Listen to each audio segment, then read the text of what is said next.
Dissected alive. Alrighty, well, it's gonna be a bit weird, not live, but yeah, I'm doing it blind. Exactly. Welcome to GT Not Live. The what? GT Mount what? GT Not Live. Alright. Yeah, because Matt Pat from Game Theory created a live channel called GT Live, but he hasn't actually been live in years, so he just calls it GT Not Live. Yeah. Why not? Yeah. Cheating. But yeah, Merry Christmas, Happy Holidays, whatever for everyone. It's still a week off for us, but we're recording this in advance. Yeah. And happy What? Kwanzaa. No, it's totally the 23rd of December right now. Absolutely. 2 days away Yes. before the Yeah. merry. And feel free to leave all of your comments in the live chat right now. Ask us questions. We'll answer them live. Yeah, it could be Christmas time and stuff. And as Stuart Ashens once said, Merry Christmas! Wow, there goes my monetization. Thank you, Melting Man. Yeah. Well, hey, gotta tell YouTube, like, hey, this is not made for kids, and hey, yappa dabba doo, yeah. Absolutely. Even though kids love swearing. Silly YouTube. Yeah, right. So, we're going to talk about Sonic Christmas Blast, the Christmas-themed Sage games, I suppose. And we just had a Shadow fan game released today, so we can talk It about wasn't a that. fan game. It was a fan short film. A short film, yes. I'm talking stupid. Sorry. No, you're not. It's okay. I guess it's because for Sonic, it's commonplace for fan games to be released. So I don't blame you for mixing it up. No, it's not that I mix it up. Of course, I watched the movie. I just my brain said called it the game. Or we'll call it force of habit, because fan games are typical in the Sonic fandom. So it was force of habit. Fair enough. Yes. But yeah, plenty of good stuff. And Sonic Prime 3 Season 3. Yeah. So, yeah, it's still good eating for Sonic fans. Good for us. And yet not so Huzzah. good eating for Metroid fans, because Metroid Prime 4 is still stuck in development hell. Yeah, it's really quiet there. Oh, well. Finally a good time to be a Sega fan, even with Crazy Taxi and Jet Set Radio and all coming back. Sonic being active. So, poor Nintendo fans now. Oh, well. So, shall we just get to it then? Plus, Start with the thing that'll finally end your Mandela effect on whether or not we actually did it. Oh, right, yeah. I keep thinking we already did Sonic Christmas Blast before. Apparently not, but hey, we're doing it today, so let's begin. We're finally going to talk about the Adventure of Sonic the Hedgehog, the original 90s series. So, kind of. I mean, this is a bit of a weird episode. Like, it released 3 years after the show was already over. Yeah, a couple of years after the show ended, yeah. Yeah, and it's also like a weird. It uses CTM elements, and I read it's also partly made to advertise a video game, like what's supposed to be for Sonic Extreme. Yeah. And, Oh, and yeah, now I think Sonic- that was it. Yeah, And it was originally called an Extreme Sonic Christmas, but because that game got canceled, they changed it to Sonic Christmas Blast in reference to Sonic 3D Blast. none of it matters because it doesn't really emulate the plot line or anything. Although I guess a Flicky makes a cameo appearance, so. Well, it makes reference to, and less of a reference to Sonic Blast on the Game Gear, yeah. Even less so, yeah. Knuckles doesn't even show up. Poor Knuckles. Shame on him. Instead, we get Sally Acre making a random appearance. Even though she doesn't have any lines. Yeah, she Yeah, does. that's funny. Literally the first thing Sonic says to her is, "Say no more." I'll see you obliged. Yeah, Or so she no, has- it was "Don't say another word." There we go. yeah, it's weird. Like, she doesn't have any lines, and they're using like one of her original color schemes when she was pink, even though it was kind of already established that she had brown fur and everything. Oh my gosh, I did not make that connection until you pointed it out. Oh yeah. Well, hey, at least it's a good thing they didn't use the other version of Sally from like when Archie Sonic first started, when she had Oh, red fur and blonde yeah. hair. Hi, Yeah. Luke. Hi, Luke. Hey, look. so- Nice. Yeah, so it was a bit late. I was hanging out with my friends this afternoon, so I came a bit late. I just had my dinner and I switched the laptop on and opened the Discord. But I'm glad I'm here now. How Yeah, dare you have that's a okay. social life? That's okay. And here I thought you were traveling to the North Pole to go pester Santa Claus. Robotnik Claus, you mean? Yeah. That's not even cool. But yeah, welcome, Luke. Yeah, we were talking about Sonic Christmas Blast. We just started, so That's good. nothing matters. Yeah, and does anyone want to do a synopsis of this madness? I guess I'll do it. All right. All right, so apparently it starts off in this city, which I guess is supposed to be Robotropolis, because it's mentioned a few times. But anyway, Santa Claus has made this big announcement that it's now, after all these years, he's going to retire, and this kid, I don't know if he has a name, I'll just call him Bobby. And Bobby's like, no, Santa, that's sad. But he's like, oh, don't worry, this is happy news, because here is my replacement, Robotnik Claus. And here comes Robotnik dressed up in a very small Santa outfit, like, oh, I'm honored to take this mantle of being Santa Claus with a few minor changes. So, so immediately this, so Robotnik Claus is at one of those meet Santa things, and Bobby gets on his lap, and he's like, oh, and what do you plan to give to Robotnik Claus? And it's like, what? This is a Santa. Yeah, this sucks. And he just punches him in the gut. It's like, all right, time to go send you off to child labor. And so, meanwhile, we have Sonic and Sally, and Sonic's just all like, hey, Sal, shut up. Whee! So Sonic and Tails are going off to Robotropolis to try and get something for Sally, because apparently Sonic's really bad at not getting Sally anything for Christmas. Because, last year she gave her a special ring. I wonder if that's going to be relevant. Anyway, so they go into Robotropolis, and all the stores are buried and empty because all of the robots have taken them off to Robotnik Claus. So they're running off, and then Bobby's like, oh, Sonic, you got to tell Santa to, change his mind. This is a bad thing. And then Scratch and Grounder come by with this giant Christmas present ready to crush Sonic and the gang. But of course, knowing Sonic, he's fast enough to get them out of danger and destroys the machine. And while the robots are putting themselves back together, we get one of our classic routines of Adventures of Sonic, where Sonic disguises himself and does something with the robots. So in this case, he decides like, all right, you got to pay a park fee for all this littering. Like, oh, we don't have any money. He's like, well, how about I drop the drop the charges if you tell me where the real Santa Claus is hidden. And like the idiots they are, they give him the information of where Santa is hidden.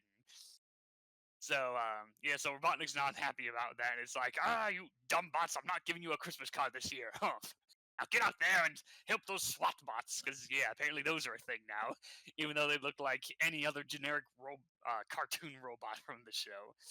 So, right, Sonic runs by, finds Santa, it's like, yay, Santa's saved, but oh no, they make it back to Santa's workshop, and the whole place has been ransacked, so there'll be no toys for anyone. Oh.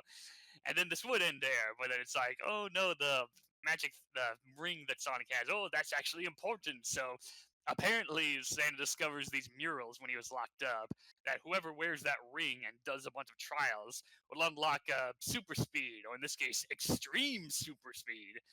So, so Sonic goes through the trials of, climbing a mountain, and then the others going through, Ghastly Gorge or whatever, and of course Scratch and Grounder are trying to stop him with their Looney Tunes themed trout, which obviously never work. So, right, the trials are ended, it's like, Sonic, you managed to get all the, finish the trials, but I'm afraid it's too late, and Sonic's like, don't worry, I can do it. So he runs all over the world. Well, first he stops by at Robotnik's headquarters, pretty much robs everything that he has, leaving him with nothing but his underwear, and gives all the toys and presents to everyone on Mobius. So after that's done, Santa's like, I think that Robo Santa was right. I think it's time for me to retire and give you the job of being Santa Claus. So apparently, the show ends with Sonic now being the new Santa Claus. And then they decided to rip off what the first Doctor did in Doctor Who by breaking the fourth wall and saying, and a Merry Christmas to all of you at home. And the end. Yeah, that was crazy stuff. But of course, what you expect from this show. I absolutely love the fact that Santa Claus is immediately like an expert of ancient lore, and all the ancient missions are like extreme snowboarding and delta flying. Yeah, That's really ancient. supposedly, and like this is actually foreshadowed for some reason. When Sonic rescues Robotnik, or not Robotnik, Santa Claus from the cave that Robotnik put him in, you can actually see carvings on the wall, and like Santa Claus takes him back there, and he's like, "Oh, these are things that are like written on these cave walls that on this cave that Robotnik put me in." So that's convenient. I just love how Sally is there, even though she never appeared in any previous episode, and she never actually got a word to speak because the original they were going to have the voice actress from Sonic Saturn to voice Sally, but she was busy voicing Lola in Space Jam at the time, so they got someone else in, and all they did was have a gasp. Yeah, that was actually Tabitha St. Germain. Well, that's new. Yeah, from voicing Sally to voicing a shitload of characters from My Little Pony: Friendship is Magic. When I was watching Sally, I could imagine like every time she tries to speak, I imagine Sonic in Roger's voice saying like, "You're standing in my screen time." Pretty much. No, Luke, we discussed this right before you got here. The first thing Sonic says to her is, "Don't say another word, Sally." Oh, you bastard hedgehog! Give me some damn screen time. And that's why I stuck.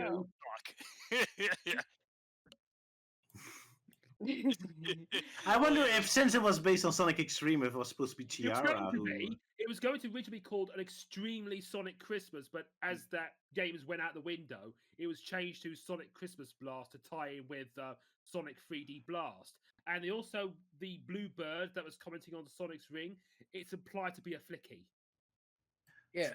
That is so funny, that Flicky, because it just comes out of nowhere. Like, suddenly just random, normal birds are talking to him. Like, it's almost like a parody joke, except there's never a punchline to it. Yeah, I mean, it's also, like, that bird is also voiced by Tabitha St. Germain. Of course. and so was Santa's elf. Oh yeah. Triple job for that gal. Well, then again, she's done quite a lot of different voices over the years. Yeah. So yeah, like aside from the My Little Pony stuff, I think I first knew her from that one direct-to-video Popeye film. I think it was like Quest for Pappy, where she did Olive Oil and Sleepy, and she actually did a good job there. I think she was also the fairy in the Legend of Zelda cartoon. That one. Funny, but yeah, that's actors for you. They have to do a million voices. Yeah, especially if they're Canadian, and there's a lot of Canadian cartoons. Yeah. Indeed. but yeah, what's your opinion on Robotnik Claus' outfit? Very Sexy. No one can rock out a Santa outfit than Robotnik. Yep. Yeah, just a reminder in the live chat. No comment. Oh, Santa baby. He's too sexy for his shirt. Or too fat for his shirt, either way. Oh, I just noticed like his toe is sticking out of one of the shoes. Yeah. Yeah, almost like he was partially wearing a goblin sort of outfit, because he realised like the hands and like shoes couldn't fit properly on the Santa's outfit, so he decided, I've got no choice, I got to wear these instead. Especially with a hole in there. Yeah, it's Hobo Claus. Yeah. Exactly. Also, another thing is that this is where the second Pingus meme originated from. Yep. Oh yeah, the whole happiness is the one thing that I treasure when it's on the misery of others. Yeah. Close enough. Elise is not amused. Yeah. Those bad jokes, yeah. Anyway, what also amuses me, so we get this weird mix-up between the cartoony Sonic and the realistic, or not the realistic, the serious one. Yeah. But as a result, we get basically a Robotnik who's the owner of Robotropolis, so he has his own city. He had his own citizens. Apparently have absolutely no idea what this guy is about, because they're all surprised that they have to give presents to Robotnik. Like, you'd think they'd get used to his antics by now. He also has his own currency as well. And his own currency, of course. Yeah, Robotnik bucks. Yeah, Robotnik bucks, which is weird because in Adventures of Sonic, the main source of currency was Mobians, but now he's got Robotnik bucks. I guess he just took over Mobius in between time. I guess Sonic really screwed out. Yeah. That's the weird thing, is like, even in the regular series, like, he claims to have already conquered most of the planet. Oh, Yeah. that's odd. Ouch. But yeah, and I would just wish we actually got to say to Robotnik and have him have this goofy plan of imagine him G Comics Robotnik being Snivelly, I'm gonna be Santa Claus and they're gonna give me presents. Yeah. Kind of Oh, In music. Jim Cummings' voice. Yes, exactly. And what do you plan to give me, Sonny? Ho, ho, ho. That'd be even better because that would be really creepy. Milton, have they ever done something like that in Archie? Especially early. Santa themed stuff.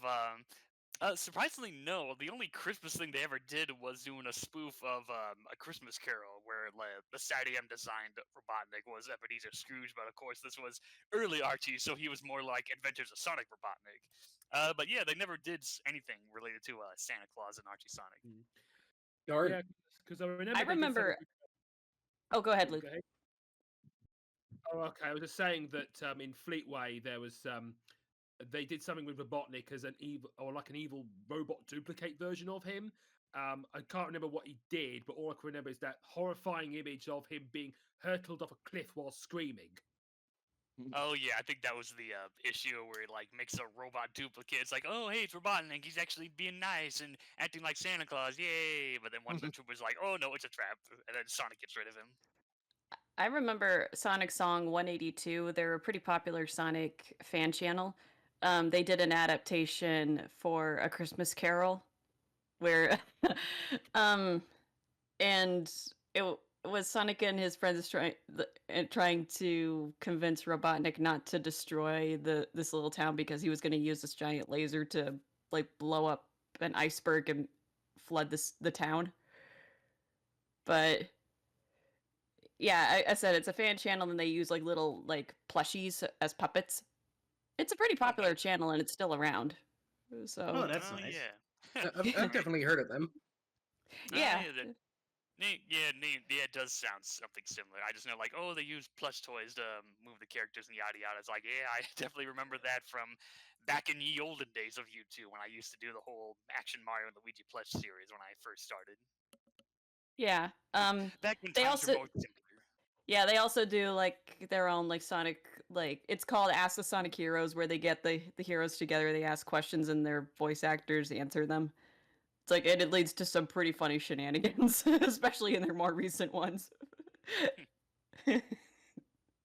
Like we actually found out who Amy's first victim was with her hammer. It was actually Knuckles from Sonic Battle. Ouch. So, A historic moment. Yeah. Was born.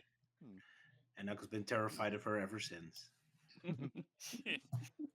Well, in the recent Twitter takeover, Amy and Knuckles did confirm that Amy has gotten so strong that she can now split the Earth in half, or rather into pieces, with her hammer.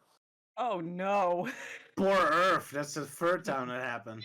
So it's implying that her hammer is like way stronger than Mjolnir. Apparently so. And it's I would implying say. that she can summon Dargeia then. Sure, yeah. But of course, it just takes one whack of a hammer just to put Dark Gaia back to sleep. I guess so.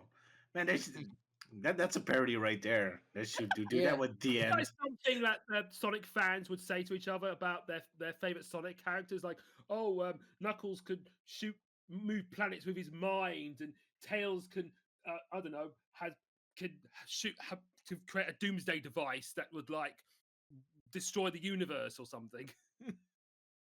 They're a little too overpowered to my taste, Yeah. to be honest. But yeah. Oh well. Hmm. Makes it even sadder that the fact she's always standing on the sideline when there's something dangerous going on. You can literally. Maybe that's why she stands on the sidelines. Amy, don't break the Earth again. Just stay there. So I'm guessing they'll probably take like Chuck Norris jokes and replace it with Amy. Yeah, I guess so. Oh That'd no. be fantastic. Although Chuck Norris is a little bit out of fashion now, I guess. Yeah. Yeah.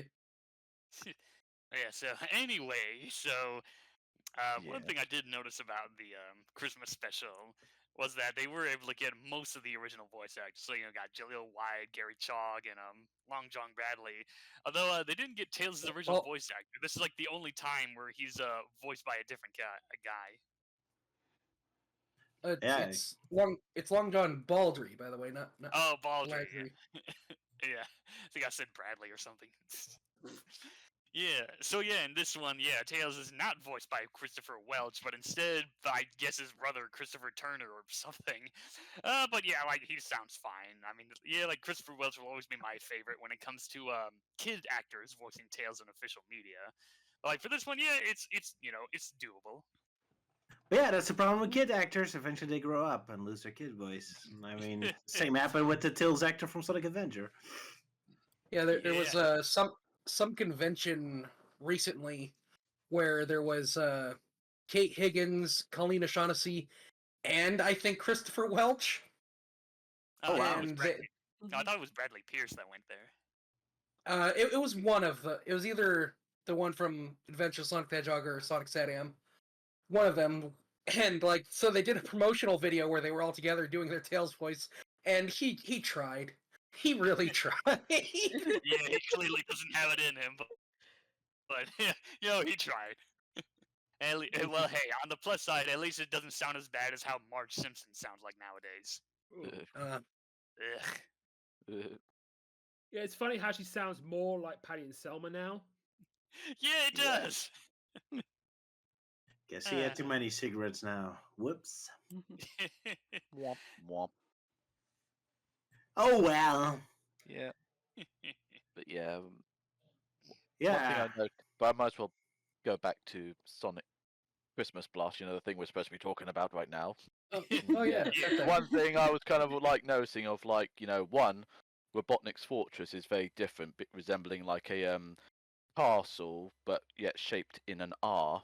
And two, like, with the amount of chimneys that he had installed on it, it leaves me wondering, like, how has that place not fallen to bits? I mean, I thought that would have been like a build up to a joke at the end of, like, I want more chimneys. I want all the people to drop their presents down my chimneys so I could get more presents, sort of thing. And yet, because of all the chimneys he built up there, it's weakened the structure and it would have collapsed at the end, but it didn't. So it's like, oh well, that was a waste. I would have thought he create a lot of coal fires so he'll pollute the atmosphere with a load of coal smoke, like in old London. Oh yeah. And it's disappointing Sonic never used the chimneys against him. But yeah, they really rushed off the ending, so I guess he didn't have time for anything. The picture of Robotnik's lair with all those chimneys, for some reason, it reminds me of Dr. Seuss. With the Who bills. Oh, yeah. I don't know why. Just something about the design. Yeah, just a whole bunch of pipes coming out at odd angles. Yeah, very Dr. Seuss-ish. I have to stop Christmas from coming. Also, this is probably one of the earliest Sonic cartoons to feature humanoid characters. I mean, I'm guessing there's probably humanish characters in the old cartoon, but this is where we get to see like human characters in the cartoon. Also, sorry, you go. Well, there were human-like characters before, like one episode of Adventures of Sonic the Hedgehog had one focusing on this guy named Lucas, who was Robotnik's oldest prisoner, all because he stole the love of his life from high school, so we had him locked away, and yeah, they're both human. But yeah, most of the time the population of Adventures of Sonic characters are weird hodgepodges of weird designs and everything, but yeah, this one, there's mostly a human population. Yeah, and also the guy that lost his house and everything, and they were going to take his house away. He kind of resembles the 7-Up guy. Oh yeah, Fido Dido. Kind of, yeah. Yeah, that old guy. Yeah, I saw a lot of cameos. I remember seeing something else familiar. What was it again? There was someone with a familiar outfit. Like the snowboard from the Game Gear games? That too, but darn it, now I have to watch it again. I vaguely remember seeing a cameo. Speaking of the snowboard, I remember when Sonic was going through the obstacle course and he drops the snowboard on Scratch and Grounder. and they just like are completely flattened by it. I just Yeah. remember thinking, how Right. heavy is that Yeah. snowboard? Yeah. Very dense snowboard. Apparently, because that's the last time we see of those bots. Yeah. I think one part that really Crushed to death by a snowboard. That's Oh what my finally God, bit them you're in. right. Oh my God, That's- Scratch and Grounder were killed by a lead snowboard. After everything they survived. Because about getting blown up, they, put themselves all back together because there are several times in this episode where they get blown up, disassembled, and then they just piece themselves back together. But no, they were done in by a snowboard. Yeah. Snowboard, my only weakness. I didn't want to die like this. I think one part that really amused me is when they're going to go rescue Father Christmas, and Sonic goes, "Oh no, SWAT bots!" And you were expecting like them intimidating SWAT bots from Sonic Saturn, and then you see them, and they are the goofiest looking robots you ever seen. Yeah. Yeah. One being voiced by Robotnik. Yeah. And they're supposed to be like SWAT bots, even though they look nothing like the ones from Saturn or even Sonic Chronicles. They just gave up. Yeah. I guess. Yeah. Go ahead, sorry. I also noticed that Sonic's hands, because you notice this because they keep focusing on his hand because he's got that ring. He keeps switching from having 5 fingers to 4 fingers. Yeah. I guess that middle finger was like a prop that he would just like stick on his hand occasionally. Yeah, but I mean, it's like he like in one like scene he'll have like all 5 fingers, and then the next one he'll have just 3 fingers, and there are close-up shots because they're focusing on the ring, and even then they can't keep that shot consistent. Yeah, like they can't keep the number of fingers consistent. They can't even keep the squiggle design consistent. Like it's kind of constantly changing a bit. And then when they showed them the mural, it's like, oh, it looks just like the squiggle mark on the cave, and they're like, oh, it looks just like the one on Sonic's ring, and they're like, not quite, but okay, we'll go with it. Another thing I've noticed that we don't actually see properly how the robots fighting Sonic in the cave got defeated. Like they were shooting at Sonic. Yeah. Then we got the Sonic creepy face, and then what happened to them? I guess they shot themselves or something. I don't Yeah. know. They don't show it. They don't show They it. don't show it. I'm pretty sure. Yeah, it was supposed to be that they shot each other because like Sonic told them to start shooting and then dodged, and you'd think, oh, okay, so they all shoot at him but miss and hit each other, but they didn't show it. So Also, in the so next for all scene, we you know, see they the just laser gave shots. up. And in the next scene, you see the laser shots over Sonic's head. Yeah. It was like it's like, oh, Sonic's over there now. Okay, let's go home. Isn't that great storytelling where you know what happened just because you saw it in other shows, even though this specific cartoon does a complete horrible job doing anything with it? It's like, well, I've seen it happen in other cartoons, so I guess I know what you meant, but you didn't tell anything here. I must have assumed they cut it out of censorship or something. It's a Christmas special. I don't want to see people shoot each other. Yeah, peace on earth, goodwill towards men, or whatever. Those poor robots. But yeah, crazy stuff. Yeah. Man, I was really surprised they stick with Sonic being Santa Claus at the end. I thought like, oh, he's gonna say, no, Santa, you're better. Like, no, they just straight up, nah, Santa Claus is worthless. He's replaced by Sonic now. Yeah. And that's your series finale. Sonic is officially Santa Claus now. I had the same feeling that I felt when in Sonic and the Black Knight they made Sonic King Arthur. I was just like, you gotta be kidding me. Now I love to imagine he's still and King Arthur and Santa Claus has like 100 other responsibilities as well.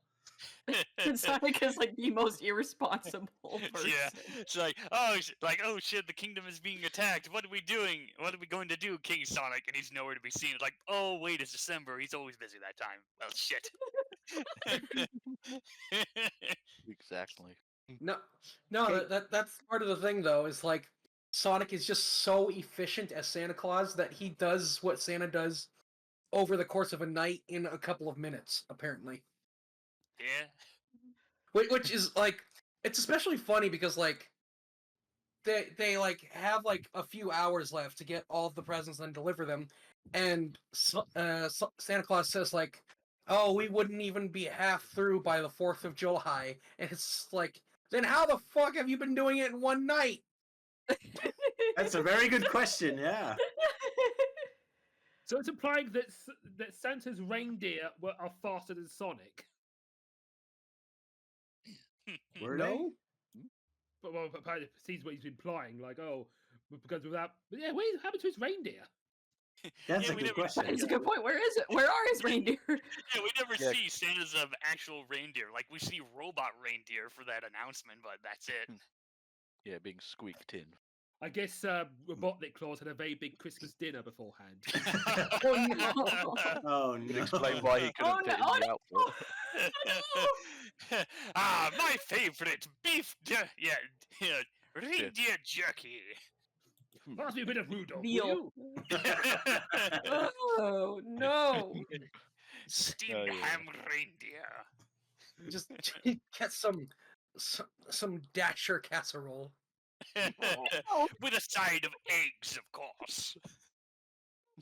Christmas eggs, of course.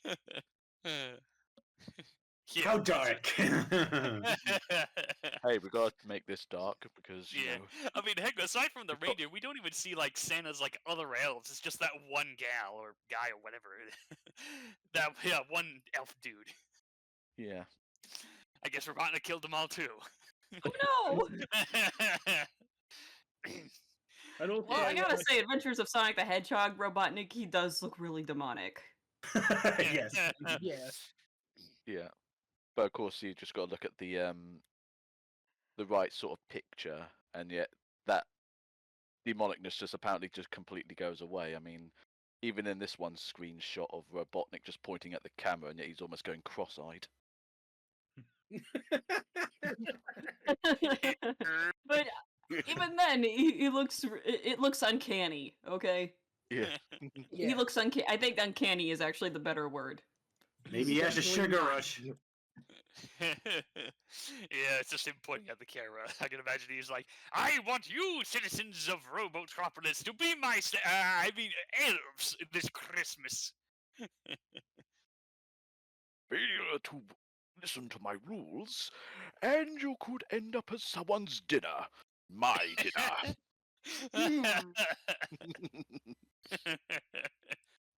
I am just curious what's in that water tower Santa has. I know it's like 3 times the Ho chemicals or something, but it might as well be something called hydrogen or something. Well, I mean, I Uh, think Salah no, basically has the I've al- answer to that. Yeah, I already solved this. It's hydrogen ozonide. Yeah, ozonide. Hydrogen ozonide. HO3. Ah. It's an actual thing. Is it lethal? I don't know. The Wikipedia article on it is like 2 sentences long. That's how rare it is. Wow. Or less interesting it is. If it's I only guess got so. 2 sentences. But yeah, I mean, well, it's obviously just having a look at some of the sort of like random screenshots from the show, and yet there's always some of these weird sort of moments, including one that was used in the closing credits of this one shot of Sonic just looking a bit awkward as basically Tails and the kid are about to get squashed by that present. It's just like, hey, you're gonna die. I know there was a lot of awkward shots of Sonic grinning. Yeah. Or basically pulling the Muppet type smile on his face. Hell yeah. Or the weird clown face from the side. Yeah. Or that one where like he runs by the robots and he just has this big creepy smile there. Yeah, the Muppet smile, as I'm kind of calling it, just because of how big it is. Yeah, Sonic the Muppet. Yeah. Almost as if I drew it. How wonderful. Yeah. I feel better about myself. But yeah, still, I kind of like the design of Robotropolis in this one. It's kind of more city like they usually see in this show, but much more cheerful than the original. It's a trip. Yeah, not much to say about it. Otherwise, I guess. Yeah, this is like probably the trippiest Christmas special I've ever seen. I could think of a few others, but yeah. I could say that there was a British children's TV show that had a similar plot in one of its episodes. We had a show called Maid Marian, which is a piss take on Robin Hood. In one of the episodes, the sheriff and his men convinced the peasant villagers about a fictional holiday called Bloopy, and that they must give all their stuff to Father Bloopy, who is King John in disguise. Okay. Hmm. Classic comedy trope, I guess. having Yes, and fake- also they had a single about Father Bloopy that if you've been good, he will thrill you, and but if you've been bad, he will kill you. How nice. I did Bravo. like Sonic's little joke about the shoplifting when they go in to get presents, and Robotnik's robots have taken them all, and then they see them being carried away. It's like, now that's what I call shoplifting. Dissected alive. Anyway, so let's give a quick shout out for Sonic Adventure, who is having its 25th anniversary already. Wow. So, Wow. your weekly I feel old moment for today. Yeah, exactly. Roger feels that old he has to wee. He's got a wee. Mm. Yeah, Sonic Adventure remains one of my favorite games of all time. Mostly because it's more than just a game. It's this whole event where you can just walk around town and so much stuff to do and so on. Like, it feels more like an event. I mean, it feels like Sonic Team is just so excited about their new technology, just want to add all these crazy stuff in the game, and I really love that kind of enthusiasm. I wish more Sonic games had that, but oh well. Yeah, I suppose it's like, how exactly did you guys first experience Sonic Adventure? Roger? For me, it was on the GameCube with Sonic Adventure DX. I know most people say, "Oh, the Dreamcast version was better," but I like the DX version. I mean, I thought the graphics were good, the sound, everything was pretty fine. And also, it had extras like missions and how you can get unlock Game Gear games, and also it has a pretty good plot about the rise of this mysterious water creature called Chaos, which I was introduced with in Fleetway, because I thought he's going to be like this evil demonic creature as well, but no, he's like he's a bit more mysterious in his own way, and also it's connected to the history of the Chaos Emeralds. And I do like how you get to play as different characters doing their own thing. I mean, I know Big and E On one one of- two. Gamma. yeah, him. Gamma, as he's called. I know people don't like those modes, but I thought those modes were quite interesting as well. And also, the Amy levels were pretty intense. Like how you have to escape him as he tries to get after you. And Yeah, it always bothers me that Amy's so unpopular. I love her level design. Because indeed, it is very intense and very unique take on it. But yes, he's yeah, it's kind of like predates like getting away from Mr. X in Resident Evil 2 or the robots in Metroid Dread.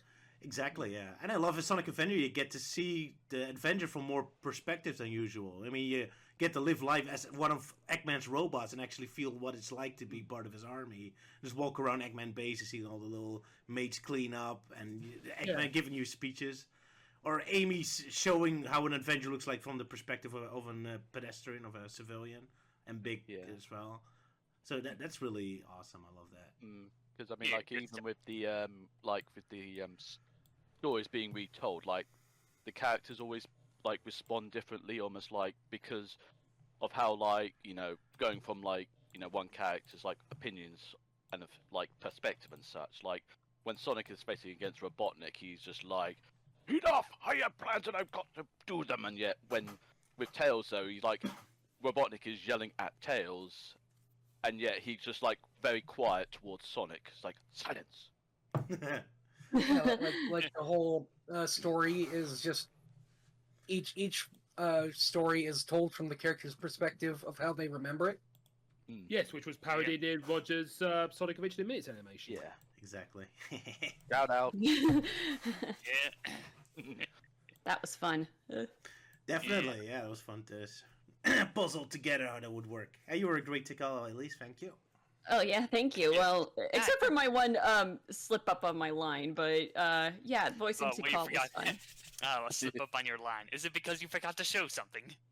No, it was because I misproofread the script, so Ah. so that's why I did the whole Chaos Warborn thing. Yeah, that's still Yeah. one of my favorite lines from the parody. Yeah. Hi, I'm Tikal. I'm here to show you something. Hi, I'm Tikal. I am showing you something. There you go. Uh, Because I love that in that- a game where the characters have absolutely no context what's happening. She just sucks them away, gives them a part of a history, and then is gone again. So, Yeah, just- I actually, I did see. I don't know if that video is still up. I tried to find it, but I think it was taken down. But I saw someone reacting to your parody, oh, and cool. it got to the part where the echidnas were attacking, and then I come up and say, "Fuck, stop it!" And the person said, "Well, that voice acting is real good," and I'm like, "Oh, thank you." Pretty nice. Yeah. Yeah, I did kind of go all out with some of those lines, although I was still living at my parents' house at the time, and so I didn't know who was in the house. Oh, So I'm just like, if anybody hears me, I'm gonna have a lot of explaining to do. But just be happy you didn't voice Knuckles. That'd be more funny to explain to your parents. Why are you screaming about killing Chows for? Stop yeah. swearing! yeah, big echidna battles and everything, and then suddenly Ken Penders shows up. Poor guy. The It real did catch me off guard, but it did get a snicker out of me, I'll be honest. Yeah. Little mean-spirited, but good I- himself. Yeah, it just... Yeah, because knowing Penders, he's like, "Oh, I created all the echidnas in Sonic the Hedgehog," and then everyone's you like, tried- "Yeah, well," and everyone's like, "Yeah, well, what about the ones in Sonic Adventure?" Shut up. Well, didn't he also try to sue Paramount? He Well, that talked was more about of a, it. well, I think that was just more of a rant, like, "Hey, that's my character in the movie," but no, well, as far as I know, he never really tried to actually sue Paramount, because Yeah, even if 'cause he did, he- it would. Yeah, because even if he Yeah. did, we all know it would have ended like in that one Simpsons episode, like, "Oh, Paramount, I have a contract and blah blah blah, mile wide." Yes, well, and Paramount's like, "Yes, well, I have 10 high-priced lawyers." Yeah, I do exactly. remember that meme. He was just talking big, but he knows he can never beat an actual film company. Yeah, Yeah.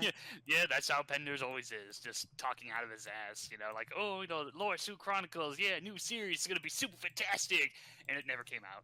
Oh my gosh, though, I've seen some of the concept art for the Laura Sue Chronicles. Oh no. It was legit nightmare fuel. Indeed. Absolutely Made you- horrifying. Just made you scream. But-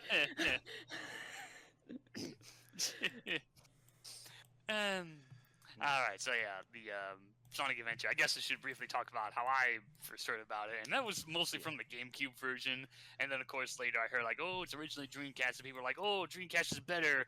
But yeah, most of the complaints, or at least the reasonings I've heard people say the Dreamcast is better, is the graphics, and it's only the graphics. I've never heard anyone talk about like gameplay differences and whatnot, so I was kind of a bit irked about that. But yeah, like the game itself, yeah, it's nice. Playing as Sonic and all these different characters. And yeah, and then of course, yeah, freaking Big the Cat, which I did used to like him, but then thanks to the overabundance of memes, yeah, that kind of permanently soured my views on the character. Aww. Poor Vic, he couldn't help it. Sorry about that. Yeah. Well, at least I like his RG Sonic counterpart, 'cause at least he actually, does a little more. Like they actually remember that he's a strong type. So okay, he does strong things to help out the freedom fighters, and not just be stuck to being a one-note character where he's always chasing after that fucking frog. Yeah, oh well. Have you seen Froggy? Sorry, that was my poor excuse.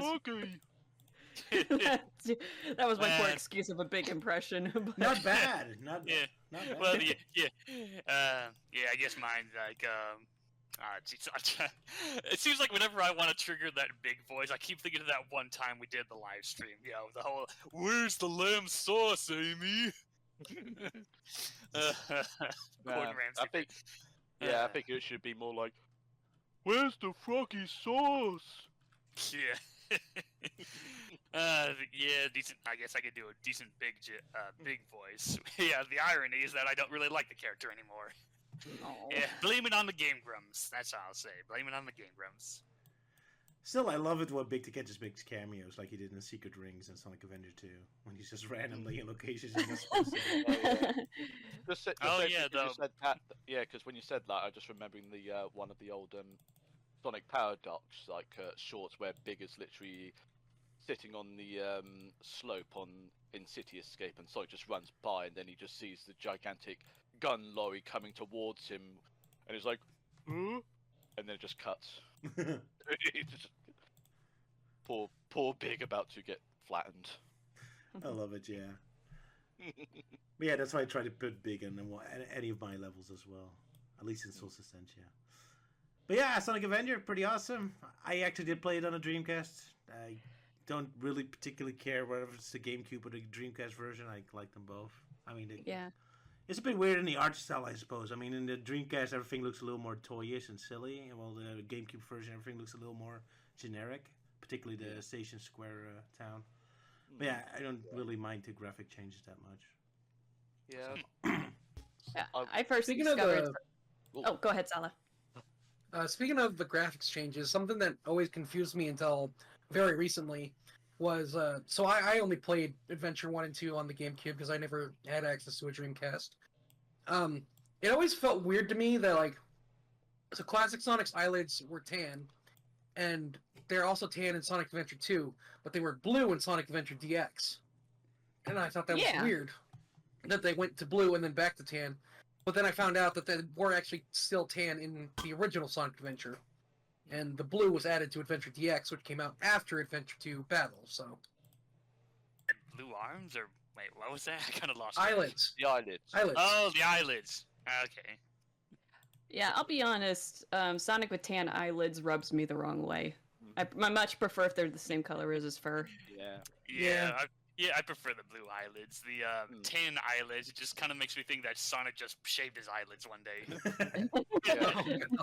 Also, I don't think it helps too much in some of the cutscenes in Sonic Adventure 2, where with the poor lighting effects going on and such, where when he closes his eyes, it looks like he's got eyeshadow on. Oh yeah. Oh yeah, fabulous, darling. Fabulous. Yeah. I remember finding his facial expressions in Sonic Adventure 1 very amusing because he goes like, "Bleh," his vampire teeth. Yeah. I remember in your Colors Dissected, it was the third episode, it was colorful art design. I remember this, and I remember you, Luke, I know this was a joke, but you were talking about, it's like, oh yeah, it's like Sonic Adventure has amazing cutscenes. Look at Sonic's freaky vampire face. I'm like, he does have a creepy vampire face. Yeah. To the game's defense, that it was one of the rare games in that time that even had moving mouths and all that. I mean, look at Tomb Raider 3 that came out around the same time, where everyone just kind of bobs their head up and down when they talk, but their mouth remains closed. Yeah. So yeah, it was just a primitive time. Yeah, I didn't grow up with the original model. It was just the GameCube model where there was some adjustments. So I didn't. All I got was the whole "you're gonna crash" bit, and it was much more shocked than the more infamous one where it's just like "duh." Yeah, or the "what's up?" The old meme of "what's up?" Ah, yeah. Those were the days. Yeah. My favorite one is with Robotnik's laugh at the beginning, where you go, where someone said, "Oh, I have a seizure." Yeah. Laugh animation. All those things, finally got to him. But He never eats eggs in the game. Stop making that joke. Well, hey, it's like in every other Sonic media. So with how they made Sonic eating chili dogs in the games. I never saw Eggman eat eggs in any. Hey, it's gonna happen one of these days, knowing this fan base. Sonic Fleetway is the only one that actually brings up eggs. I don't remember any other incarnation of Eggman ever doing anything. Sonic with eggs. Boom. Oh, Sonic Boom Sonic when he X. had Eggs Benedict. curse you, Sonic Boom. Yeah, and Sonic, and Sonic X with the beveraged egg drink that he gets. And I think there was even one in Adventure of Sonic the Hedgehog where when Scratch and Grounder decided to make him something different for breakfast, and he has a massive go at them because he wanted eggs, like he always has. Yeah. Okay, I'm proven wrong. I'll Exactly. retract. Exactly. That's okay. Good to know we put you in your But I place. mean, this franchise has gone on for like over 30 years, so there's always a chance something's gonna slip by. I guess so. But in the games, he never did. So, well, maybe Sonic Unleashed, a giant sandwich might have contained some eggs, I guess. Yeah, an omelet. Yeah. And I do have it in my legacy fanfiction that he does canonically eat eggs. No, everyone betraying me. Well, because it's the chapter where Alex has been captured and she's pretending to be knocked out, and I'm trying to find the exact passage. Okay, yeah, Something about his breath stinking. yeah, his breath stinking. Yeah, you remember that, Ewan, don't you? Yeah. Yeah, yeah, she's pretending to be knocked out, and she's trying not to, yeah, because she says she caught the smell of egg salad and cheese. So, Fair enough. Fair enough. yeah, and she's trying not to give away the fact that she's conscious. Ew. Yeah, that's quite a challenge. But then she does get her revenge later, because as he's dragging her off, then she gets up and she swings her sword to get him to let her go, and she ends up slicing some of his mustache off. Oh, no. So yeah, Oh, now no. he hates her. He hates her because she did that. Don't touch the mustache. Took off She half his says, "You mustache. deserve an egg breath. Seriously, learn to floss." Fair enough. But anyway, so I was the only one who got a Dreamcast, the original, huh? Well, technically, I also got the Dreamcast version, but I played a bit of the Dreamcast version to begin with over at a friend's house, and then I got it on the GameCube, and then sometime later I was able to get a working Dreamcast along with a copy of Sonic Adventure from the old Game Station stores that used to be around, but now no longer are, and I got that console and the controller, cables, and the game for about £30, which by today's standards are like dead cheap. So, but yeah, I do kind of prefer. I'm just kind of like half and half in terms of the differences of what I prefer from the normal Dreamcast version and the GameCube version. Mainly because like I kind of like the lighting that goes on, because in the original, because in like the GameCube, it's like all broken and such, just like having a generic sort of like solid light source coming from somewhere.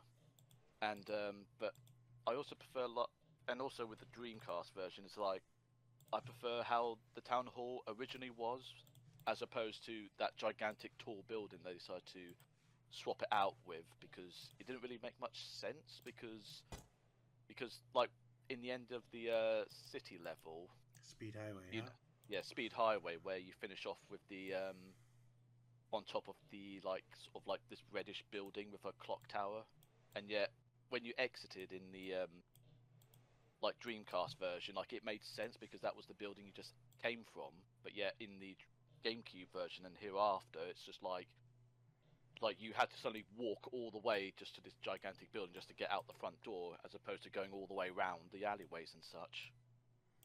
Yeah. It made no sense. Nope. But I do prefer like the GameCube version, because when you go into like a new sort of like section of the area you're in, the music doesn't stop and reload, which was kind of annoying. Yep, so they all have their strengths and weaknesses. Exactly. Either way, yeah, congratulations, Sonic Adventure. Yeah, I first discovered Sonic Adventure when I was visiting my relative's house over the summer, and they had a GameCube, so I played the DX version. Although I only played it briefly. I think I only got as far as Sonic getting the Lightspeed Dash ring. Well, still pretty decent way in. Yeah, I didn't understand what was going on though because I was too young. Fair enough. Yeah, and then it was when I started getting back into Sonic again. It was after I played Sonic Heroes, and then I started looking up cutscenes on YouTube. That's when I got the full context of, Sonic Adventure, and I thought it was pretty good, Alrighty. And I do like how you can switch. I like how you can play as different characters, especially now. I guess though, since I'm a stickler for continuity, the fact that they kind of change the stories change a little bit when you play as different characters kind of irks me. But as I said, it's because I'm a stickler for continuity. So that's I guess that's more of a me thing than it is the game. Yeah, I understand. It is kind of confusing. But again, you kind of have to see it like you're not seeing the real events. You're just witnessing their memories of it. I guess that's the only way to kind of have it make sense. Yeah, it kind of reminds me, though, of Shadow the Hedgehog, where it's like it seems like the only dependable story continuity is the beginning cutscene and the ending story. Yeah, it's really confusing. Yeah, I mean, but it's kind of the same with this, only not as extreme. Where it's like because the events as they happen are relatively the same. It's just how the characters describe them is different. Indeed, yeah. Yeah, I was pretty surprised though about how much focus it put on Knuckles. To be honest, because it is called Sonic Adventure. Yeah, Sonic is a bit of an empty character. He's just the hero, I guess. Well, I don't mind Sonic having a flat character arc where he doesn't change, but then it kind of makes it, it's like bleh when he's the one who has to go super and not Knuckles, even though they put so much emphasis on Knuckles. That is a good point, yeah. So it's like, why didn't you just do like Sonic Tails and Knuckles like you did in Sonic Heroes? That would have been amazing. I mean, they do it in Sonic Heroes, but yeah, it's like, no, Sonic has to be the one to solve all the issues as per usual, but to be fair, it wasn't as big of an issue back then as it is now. Oh, especially in Generations. I freaking hate that cutscene. But anyway, yeah, so Sonic Adventure overall, I really did enjoy it, even though they did have, Big in there. I don't hate Big, I'll be honest. I think he's kind of funny, and I kind of like what they are doing with this character now, where he's just kind of this side character. But yeah, I can see people's frustration with him, especially when you have characters like Sonic, Tails, and Knuckles who are kind of have their own element of speed, or they're doing something that contributes to the plot, whereas Big kind of feels like he's on his own little side quest and doing fishing. It kind of breaks the philosophy of the game, if I can say that. I'm not a professional gamer and I don't know all the jargon, but that's the biggest complaint I've seen when people talk about Big. I never use official jargon on this show. I make up my own. Mm. That's way more fun. Darn fishing. Once you get the hang of it, it's just okay. The only time it's really difficult is if you're going for all of the rankings to try and 100% in the game and unlock Metal Sonic. There, you have to okay, you gotta catch a fish of a certain number. It doesn't add up. You need to catch a certain fish with a specific number, and all of them almost all look the same. So it takes forever to get that damn fish to reach that goal. Yeah, the chore of just finding that one particular fish that's a 1,000 kilograms or something. I don't know exactly the exact weight. But yeah, it's just stupid. If I was somehow involved with remastering Sonic Adventure and with doing Big the Cat, I would just scrap the whole fishing thing and turn it more into a kind of a heavy 2D or maybe 3D platformer where Big's walking around and using his fishing lure as more like a grappling hook to swing around. And then when you reach the end, instead of the big goalpost, it's just this small body of water that you cast your line in. It's hey, Froggy, and then on to the next level. Probably, yeah, something like Biomenace. But yeah, never mind. In my fanfic, I just scrapped Big entirely and replaced him with my character. But yeah.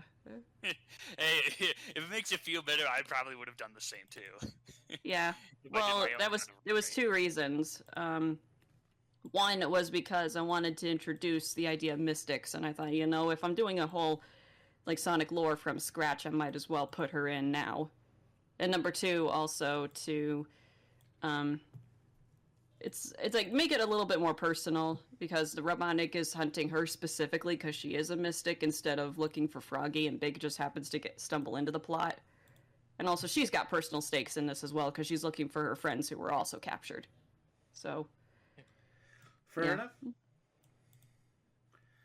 But yeah, I guess that's enough for Sonic Adventure, since we're not doing a full dissected on it. yeah. But yeah, keep hearing Game. rumors they're gonna remake it. I'm still looking forward to a remake, not because I think they're gonna do a good job, but more just to point and laugh at it, because I'd love to see the current team try. Oh. Well, I used to be on board with the idea, like, oh yeah, give Sonic Adventure the whole remastered treatment, like, you know, kind of like similar to what they did with in Crash Insane Trilogy and whatnot. But nowadays it's like, not really. Like, especially after the whole you know, poor job they did with Sonic Origins and every other well, like Sega in general is just cursed. Whenever they have to port Sonic games, they always just end up as being crap. And yeah, I mean, like Sonic Origins, sure, they did updates, but that took like what, 2 years or something to make it fully functional. And I'm like, come on. Yeah, That's a tragedy. I mean, Sonic Origins and Sonic Colors were actually good games. Well, Sonic Adventure's already held together by Scotch tape. So if they already screw up the games that were relatively stable, I don't want to know what they do with a game that's already barely holding together. And Sonic Colors was actually a health hazard. Oh yeah. Yeah, some version. But yeah, with me, it's like I pretty much just gotten to the point where I'm just fed up with like games that are taking like, oh, like game comes out, but then we need like 12 or so like updates to make it like fully complete and playable. And I'm just like, come on, I just want the full package. I've got shit to do. I can't be bothered to wait for like update 3429 just so I can get through this one door. Shit. That's why I never picked up Cyberpunk when it first came out. Oh yeah, another infamous game. Dissected Alive. Let's talk about Shadow, yes. So, a Brazilian fan made his own Sonic fan movie about Shadow's origin. Was it the same person who made the Sonic one before? Does anyone know that? No. It's a different person. No idea, because I didn't get to buy. I didn't get a chance to watch it, mostly because that was a sudden last-minute addition today, or at least the planning stages. But I have seen the trailer for it, so it does look interesting. Yeah. All right, we don't talk too much about it. And if you don't want to talk about it, you can just tune out for now. Yeah, I guess maybe we could do a spoiler-free talk about it. But yeah, so it was made by oh boy, who wants to pronounce the name? João Felipe Santiago? Oh, I don't know. I think it's like João Felipe Santiago. Ah, you know a bit Spanish. That's good. A little bit. I don't think I got the first name right though. I just know Santiago. Fair enough. We just refer him to as Santiago then. Yeah. So yeah, what do you think of the Shadow short film? From the trailers, it looks like a massive, almost movie quality, really, because we don't have to wait a year to see a live-action version of Shadow in Sonic the Movie 3. And also, from what Shadow looks, it looks like a massive step up from the Sonic fan film by Blue Core. Mm-hmm. Yeah, because granted though, like, you know, it was all the way back in like about 15 years ago, and obviously this is like 2023, so nowadays most people have access to better technology and like access to like random sort of render farms that people are renting out for people to obviously render out their like creations. Indeed. Yeah, do we have to do a synopsis? Because it's basically just retelling the flashback sequences from Sonic Adventure 2, so... Well, if this was going to be a spoiler-free one, then... Oh, fair enough, then we won't say anything. Not But too yeah. much up. Just pointing out some bits here and there. I think that might work. Yeah, now I don't know what to say before I start spoiling stuff, so... Because I was about to say something about actors that you'll really only see Maria and Gerald Robotnik and never any other people around. And you do see the GUN soldiers, but they're masked. So... Yeah, that's true. They're masked. But yeah, they keep them off screen most of the time. But especially that you never see any other scientists. Not to mention you don't see the commander from the Shadow Hedgehog's game. That would be Yeah. funny if he showed Just up. a silhouette. Yeah. I do like how they Shadow emotes in this film.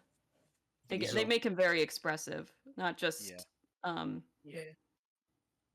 It's nice that they Yeah. make him more optimistic and happy because this is before his brain is destroyed by Gerald Robotnik's reprogramming and all that. So we can get him seem more naive and nice. Assuming that Shadow was who Gerald was talking about and not Bio Lizard.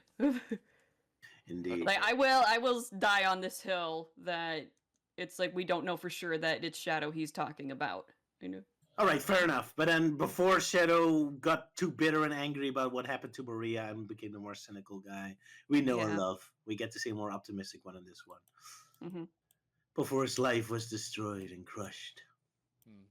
For some reason, just seeing like a much more cheerful, optimistic Shadow just reminds me of one of your old Evil Dot cartoons of like where the Robotnik family are basically all together, and we got like a very cheerful Shadow just like sitting at the table, like, "Hey, I'm gonna have breakfast" or something like that.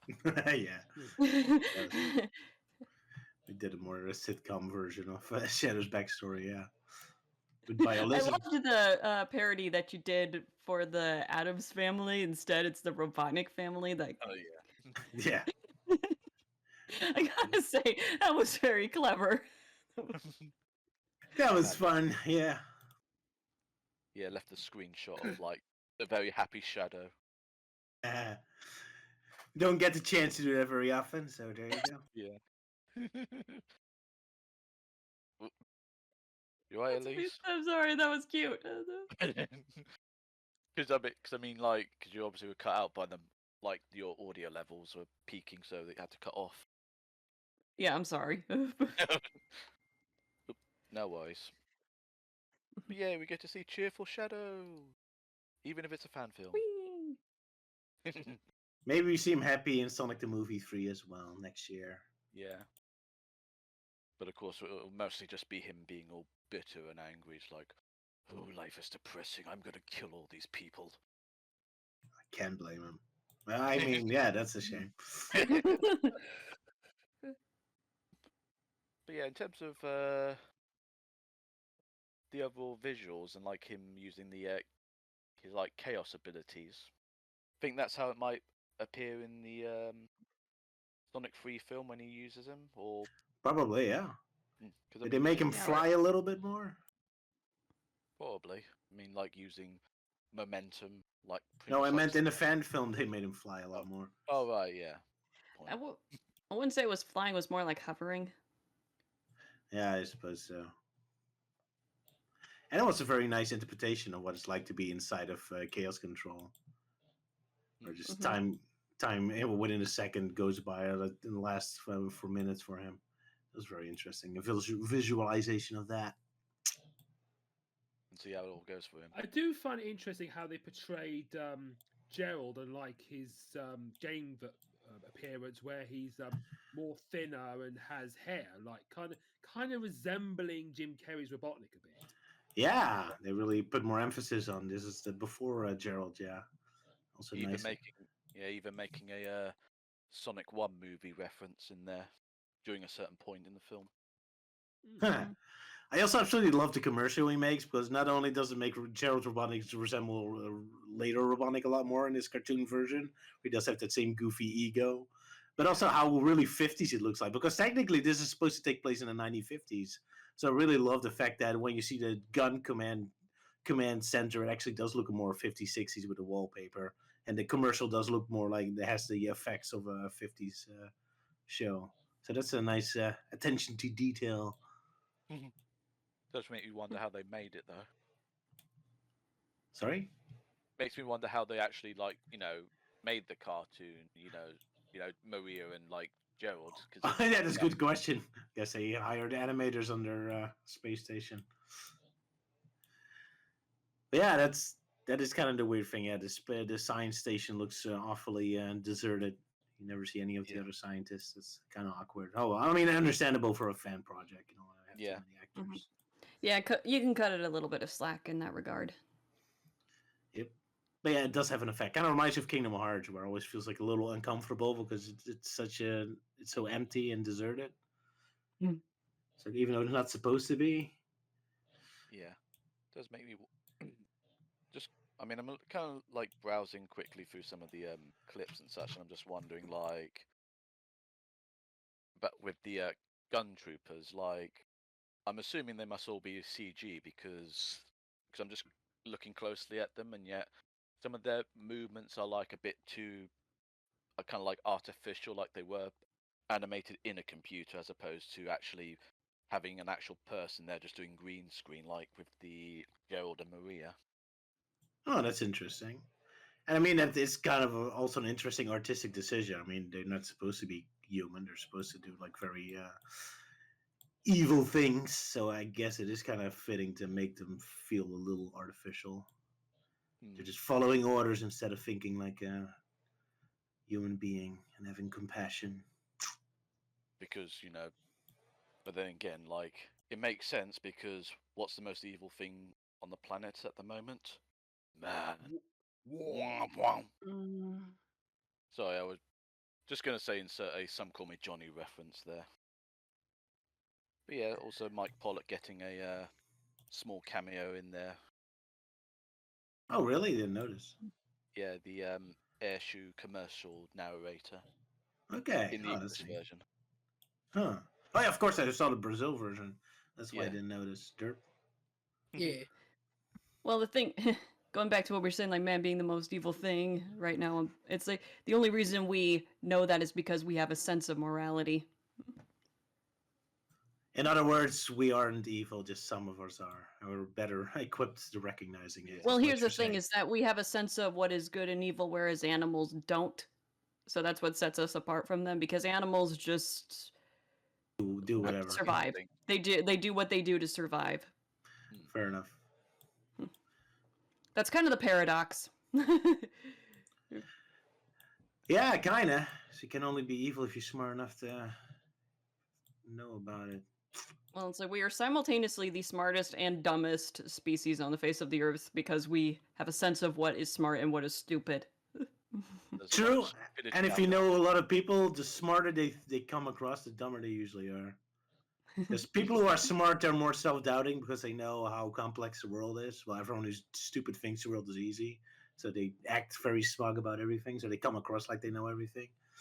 It's a very important distinction you need to make. Or even it's like you may be the smartest person in the world, but there are some things you just don't know how to do, not because you're stupid, but because you just don't know how to do them. 'Cause- World is complicated. Yes, yes, yes. yeah. Oh well, but this is becoming a little deep. Of course, typical. It's becoming very philosophical. Yeah. How fitting we're talking about Shadow, I suppose. I found it kind of interesting in the fan film. They put the at the end, so like, oh, I have to protect the Earth like a shadow because shadows protect humans or something. They tried to make a reason why they call them shadow because shadows protect humans, which didn't make any sense to me. Maybe it makes more sense in Brazil. It's like a saying they have or something. I feel Well, like I seem to recall in Sonic Sorry. X that Maria, when she was talking to Shadow, said to watch out for humanity and protect them like a shadow. Yeah. I think that's more. I don't know. Maybe that's more of a Japanese thing. I'm not sure. What are you saying, Luke? I was going to say, like, in the Sonic movie verse, as this is going to be set in on our Earth, and Shadow was developed in like the 60s or the 70s. That this was probably on the orders of, like, say, America. That Shadow was created to fight the Russians or Vietnam and be like their version of similar to that of the Winter Soldier. So he could be like some kind of assassin, like Shadow. You want to turn him to the Winter Soldier or something? It reminds me of that Wolverine movie where you see Wolverine also fighting in Vietnam and going through all these historical battles. Yeah, because I feel like that's what they're going to do with Shadow in the movie verse. That would be interesting. They probably won't go too deep into that, but that's an interesting thought process. Yeah, and President Nixon thinks that that this Shadow might become too powerful and would probably like destroy the Earth. So then once the project shut down, Poor Nixon, always everyone's bad guy.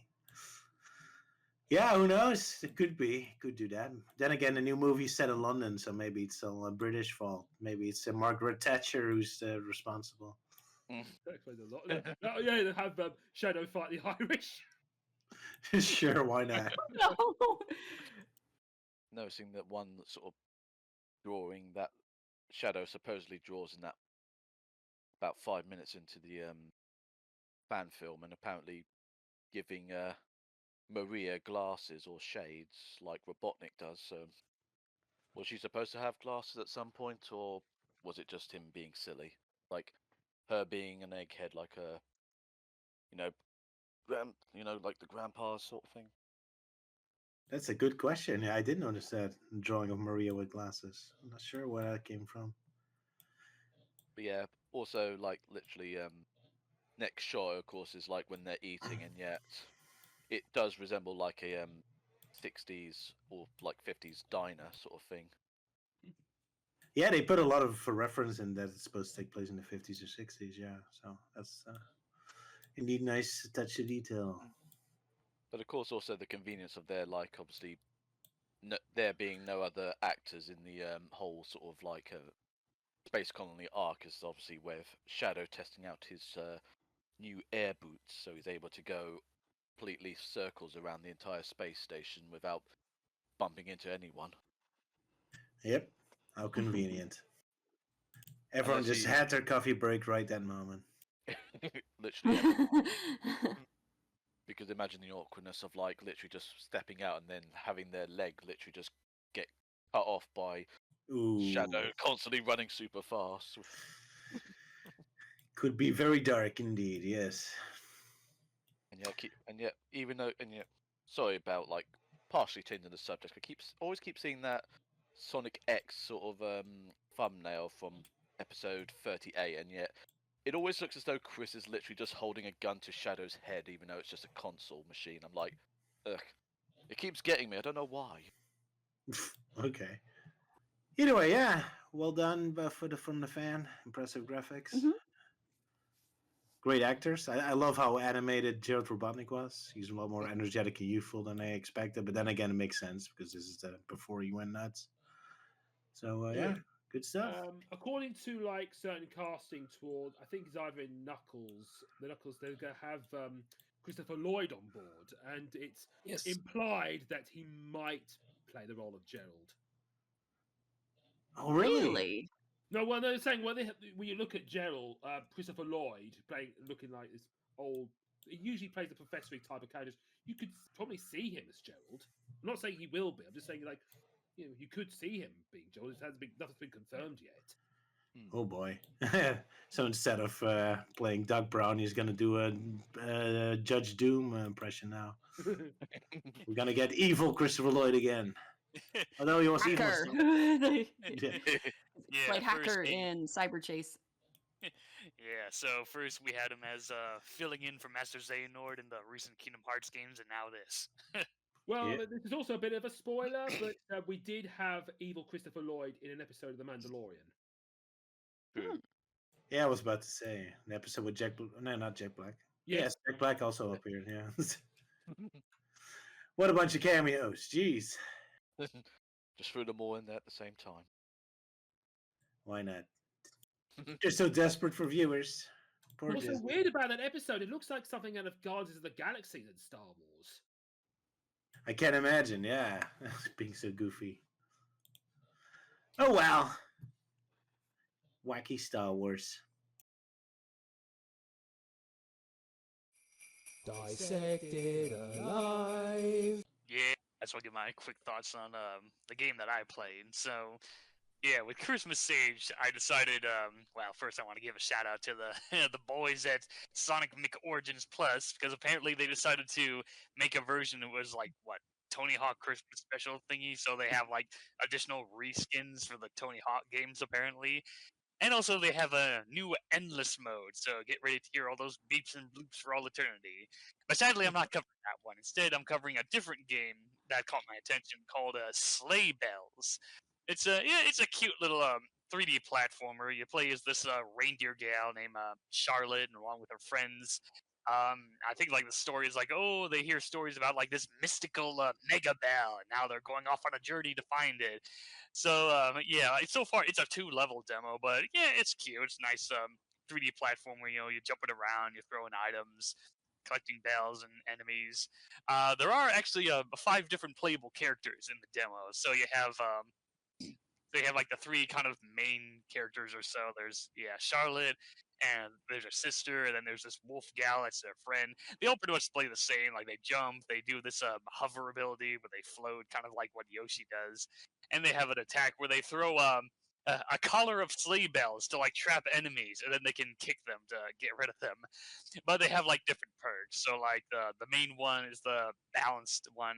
Her sister has a short range attack. The wolf gal's a long range attack, and then there's these 2 robot toys. I guess they're kind of the hard mode where one can only jump, which also means jumping on enemies and nothing else. And the other one has I think there's a bit of weight to her jumping, but she also makes up for it for constantly throwing snowballs at enemies. But yeah, it's nice. Get to run around and interact with NPCs, where they surprisingly each have their own different, unique dialogue depending on which character you interact with. But yeah, just felt like picking something Christmassy related because I didn't see that much in the Christmas Age catalog. But yeah, nice game. Looking forward to see more updates for it. Yeah, I played it a bit too. It's kind of funny. There's so many games that kind of try to resemble like a Sega Saturn PlayStation 1 style game. This one looks more like the CGI you would see in those games, but in game. That's kind of interesting, with a very smooth, weird look. Yeah, it was nice. Felt kind of basic, and yeah, I'm not sure how interesting it is to keep going because even after one level, it's already kind of like I'm keep doing the same thing. But yeah, what I saw, it was pretty good. I'm just not fan of the whole platforms flying in the sky game design, which pretty much most of the Saturn style games do this age. But yeah, the character design's very nice. Yeah. Fun looking character. So I can imagine why you played it. You love your cute girls, don't you, Melty? Well, the main reason for that is because of 3D platformer, and I pretty much grew up on 3D platformers like Crash and Spyro and Banjo-Kazooie. Yeah, my holy trinity of games. But yeah, I also like the character designs. Yeah, the Charlotte and all her gal pals. Yeah, they're all cute. Yeah, it's really great that the 3D platforms are coming back. So they're really making a comeback. Yeah, I'm always gonna be there for an extra 3D platformer. It's like, yeah, give me that. Good stuff. But yeah, there were a lot of 3D platforms now. Tori Jolly Jam was there, and what was the other one I played? Lunis. But all right, so that was the one you wanted to talk about. Yeah. Fair enough. Dissected alive. Luke, you played something from Sage? Nope, never got the chance. Dissected alive. Ewan, did you play anything? Yeah, so I played 2 games.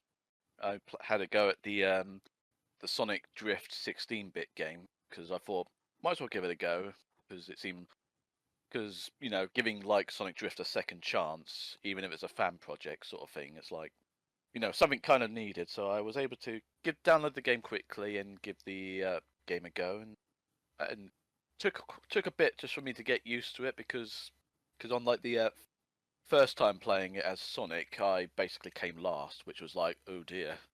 And then I changed to Tails, and I managed to get second place, and changed the level again, and I played different characters throughout, and I managed to get like first in all the other stages.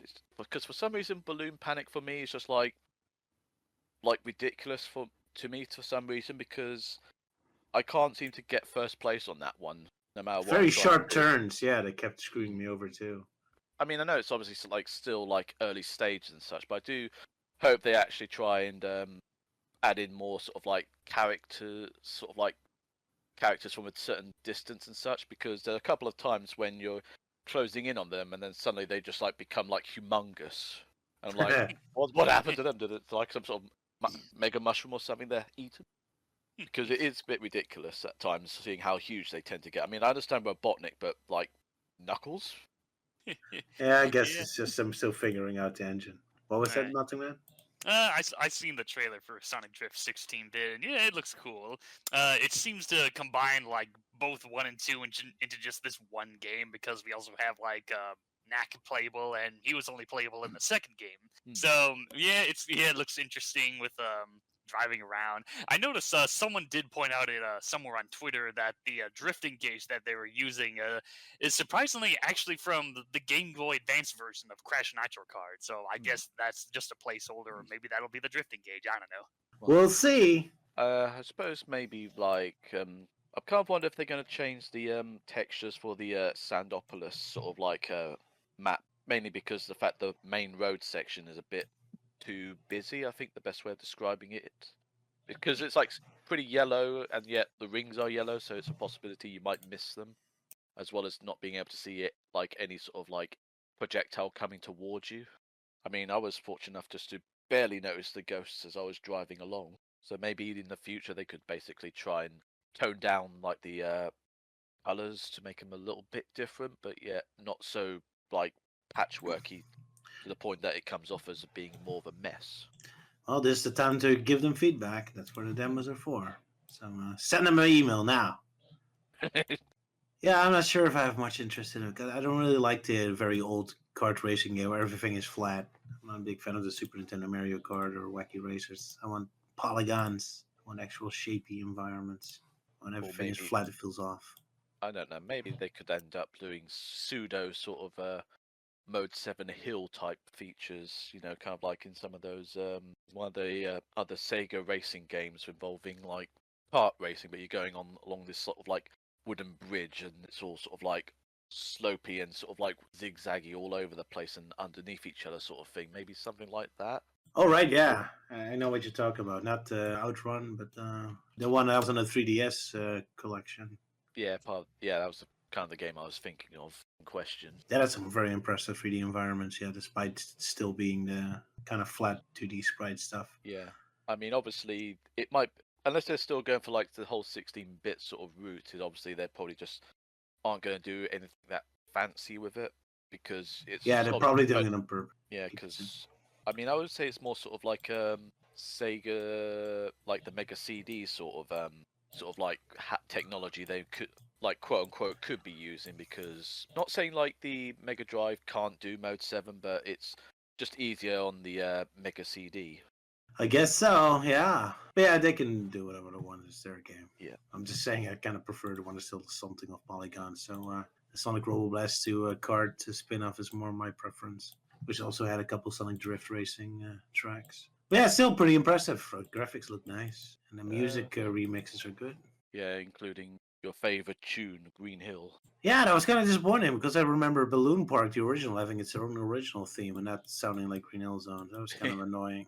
Oh well. I mean, they do have like at least two different tunes that play, but the only one I could strongly remember is obviously the Green Hill one. I still hear it in my nightmares. You'll never leave you, Roger. You'll be hearing Green Hill forever. Insert demonic rendition of Green Hill Zone here.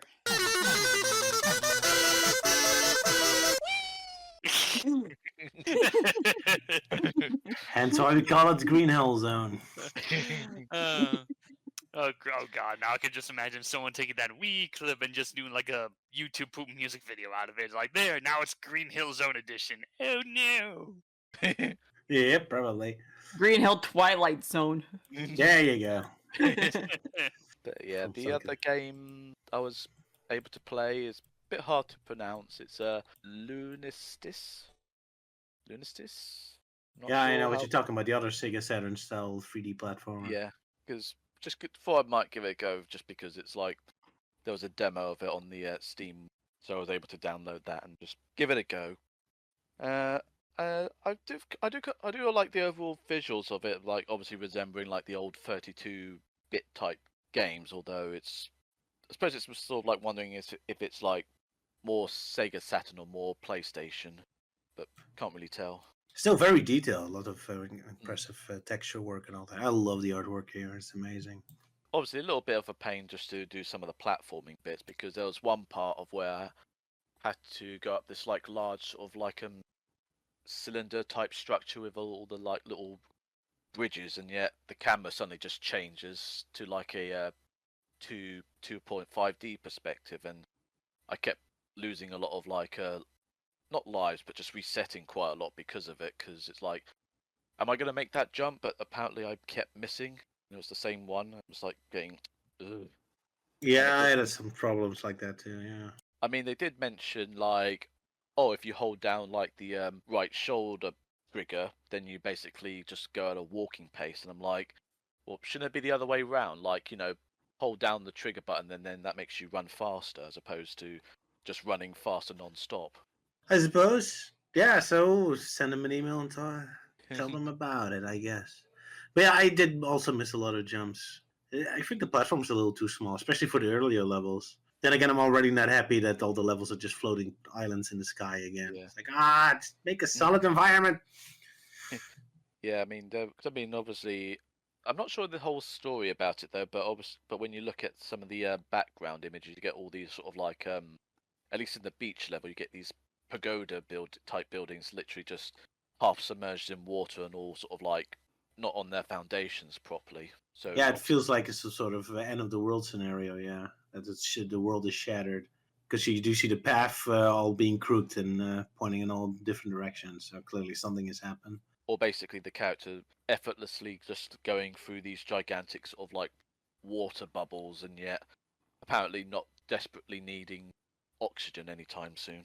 Always possible in these video games. But yeah, still, I mostly enjoyed the game. You control very fluently, and the graphics are amazing. And there's a lot more variety in the level design and what you do. But yeah, it is a little bit frustrating sometimes. I think the platform is a little too small. And what you said. I mainly played as Hannah, I believe that's her name, and there was like a second character you could play as, which is like this baby duckling wearing shades and headphones. But he's more sort of like the speedy character, but yet he can only take one hit, so obviously a lot of resets, and even then, like, because the problem is I think he's just a bit too fast for the level structure that he's given. Because even then I was like struggling to get on certain platforms, even when I was holding down the walking button, because he just kept going into the water or off the edge, wherever. I can imagine, yeah. But yeah, looks fun. Dissected Alive. So, I think it's time Elise talks about Sonic Dream Team.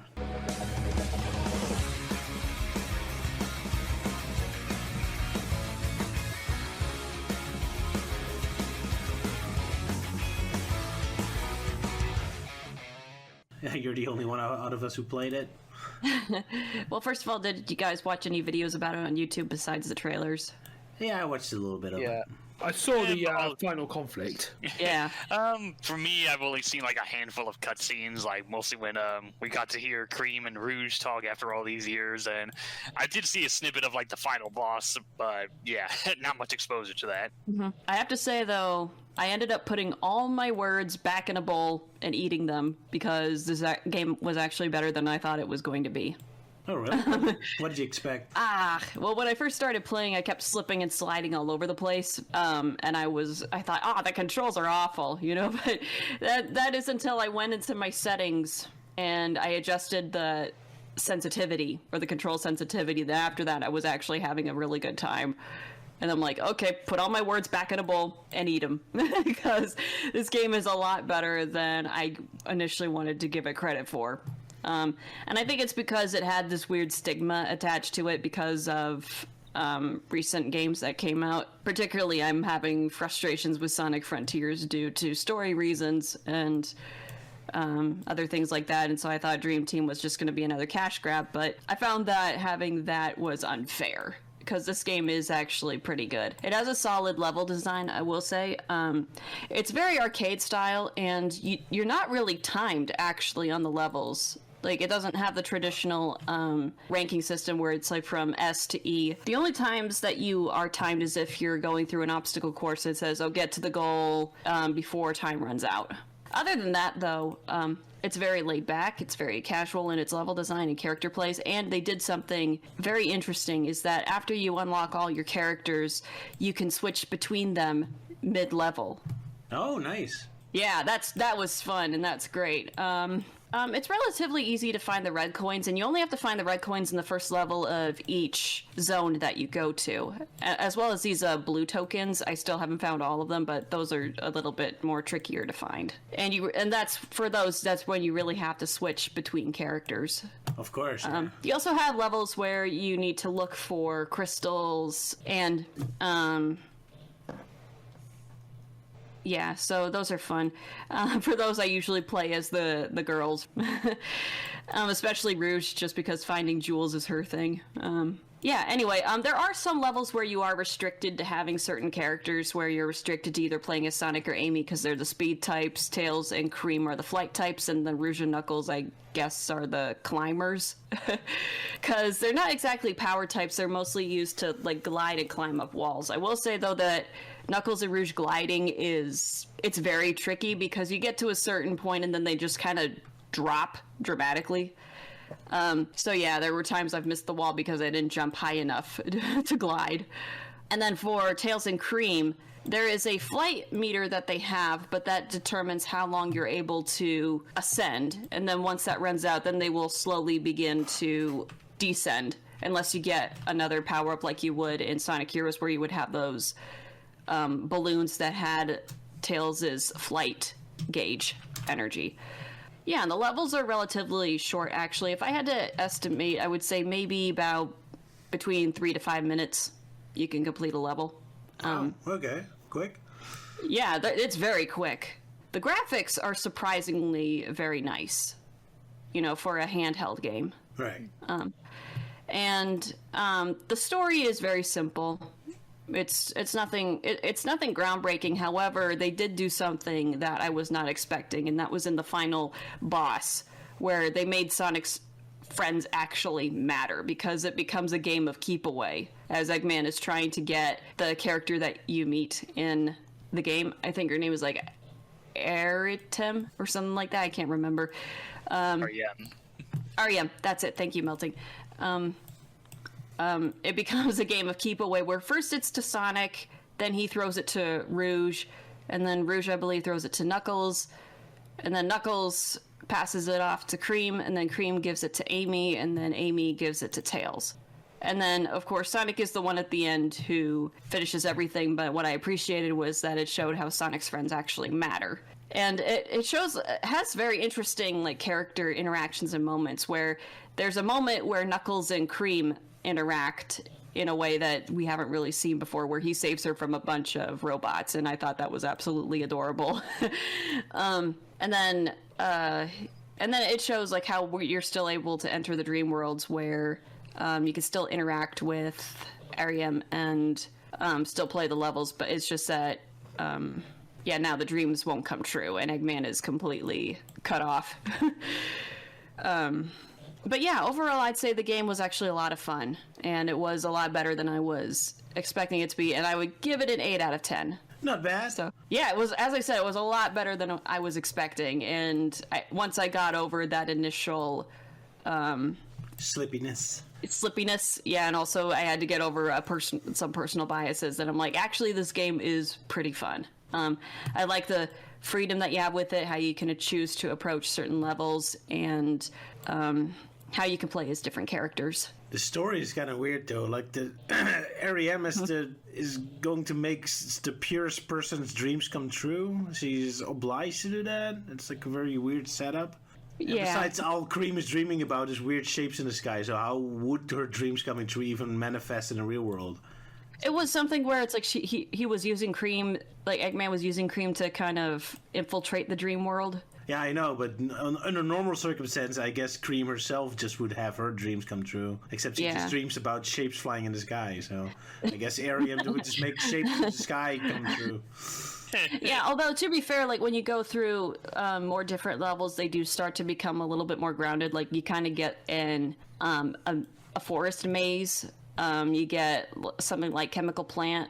And then they're supposed to kind of morph over time because Eggman is starting to take over. Fair enough.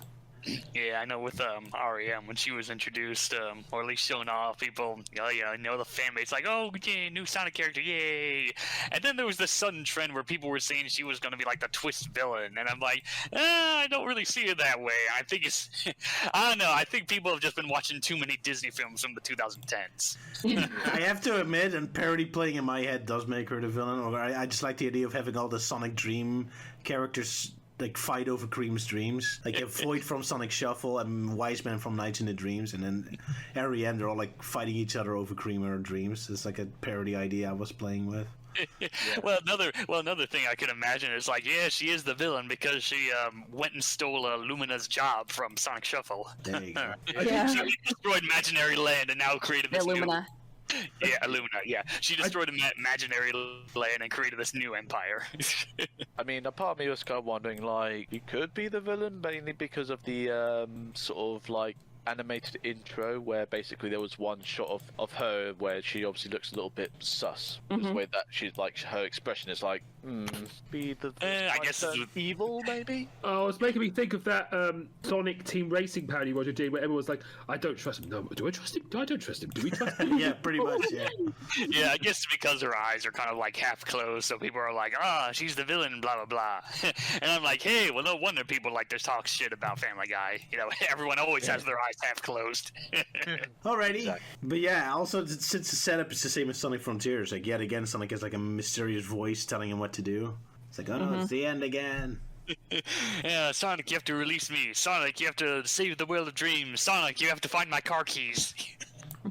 Although, to be fair, at least in Dream Team, Sonic and his friends get revived relatively quickly. Yeah. Alright. You don't have to wait for the DLC before they get playable. That's nice. Yeah, nope, you don't have to wait for the DLC. They're already there, ready to go. Nice. I do have this idea that if Roger was to make a parody of this game, and if Eggman is like taking control of the dream world, I can imagine it being a parody of Freddy Krueger named Eggy Krueger. Eggy Krueger. Welcome to Sonic Prime Time, bitch! I do know there was a Nightmare on Elm Street movie where Freddy trapped a victim in a video game, and I can imagine like Eggy Krueger doing that with a Sega Mega Drive controller, putting all the Sonic characters through hell traps. Oh yeah. Sega does what Nintendo don't. Actually, Shadow759, he did do a Halloween spoof of Freddy Krueger with the Sonic characters. Oh, okay. How did that turn out? It's actually really funny. Have to give that a watch because I don't think I've seen that one. Yeah, I'll see if I can find the link for it. It's actually pretty funny. I mean, it does have like legitimately like scary, like some moments, at least from the point of view of the characters. Like Sonic is afraid of water, so he's like trapped around the ocean. Of course. Why do you have to be water? Although I think Shadows is the best. What is his nightmare then? He prefers Sonic's game over his own. It's so stupid. It's funny. Oh no! And apparently, though, Silver's not afraid of anything. And that's why you love him so much. Yeah. I mean, if he grew up in an Armageddon world with fighting with Satan himself, there's very little left to be scared of. Yeah. And also, he's got psychic powers. So Also helps. Yeah, he can fly. He can make things float. And a very floofy chest. There's a compilation of them, but she's in that one, but hers got cut out of the compilation. I'm doing the playlist so you can see the individual videos, and then I'm gonna click on then I'm gonna send you a link to the entire thing. Alrighty. Or the one where he put all the videos together in one. Ultimate Fear. Yeah, Ultimate Fear. Yeah. 20 minutes. That's quite its own short movie. Mm-hmm. Yeah, I'll give that a watch. 1 minute. Yeah, some of the fears are actually legit, and then some of them are actually pretty funny. Alrighty. I know it's Christmas, and I should have posted this on Halloween, but I didn't know you guys hadn't seen it yet. Christmas can be spooky too. Just ask Ebenezer Scrooge. This is true. Or ask Jack Pumpkin. That's what I said. Yeah. Jack Skeleton. Yeah. Yeah. Dissected Alive. Well, for any upcoming videos, well, I just recently posted my 100th episode special of Forgotten Media, so check it out and have some fun in watching the longest video I've ever made for that series. Yeah, so a lot of fun ones, covering a lot of old subjects and a lot of new subjects. Excellent. I forgot about it already. Well, I posted it like everywhere. It's like, oh, it's mark your calendars, December 19th when it premieres and 4 p.m. Central Time, which is kind of useless here because by then everybody else in this chat is going to be asleep. Probably, yeah, us Europeans. Not me. I'm American. Remember? Yeah, I think you and Salah, and yeah, that's it. Everyone else is going to go Betty bye.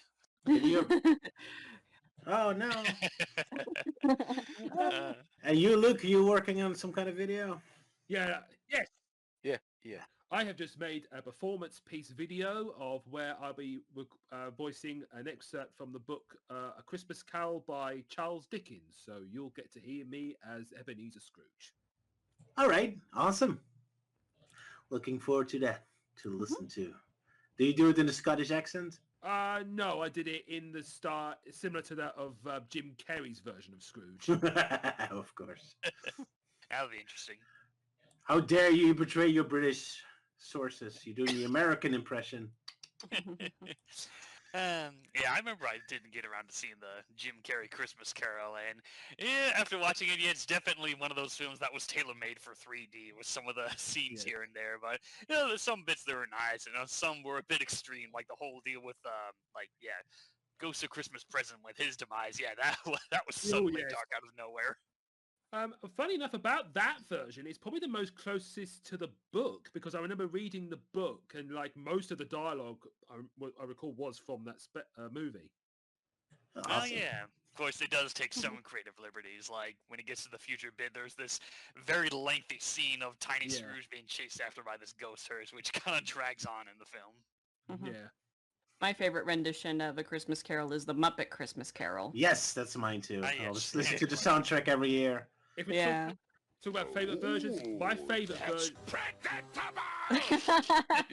Sorry, I had to put that in. Like everyone's favorite version of Christmas Carol is the Muppet. But my favorite version is the Alistair Sim version. It's in black and white. Oh, real classy, you. I was kind of thinking of making a parody of the Jim Carrey Christmas Carol one once because in the movie he's constantly flying around, right? All the ghosts throw him out of the window, he starts flying. So in my parody, in the end, the lesson he learns at the end is not to be nicer, but the lesson he learns is that he can fly. So he immediately jumps out of the window.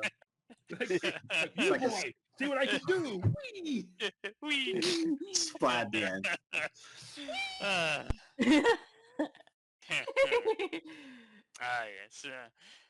If you say so.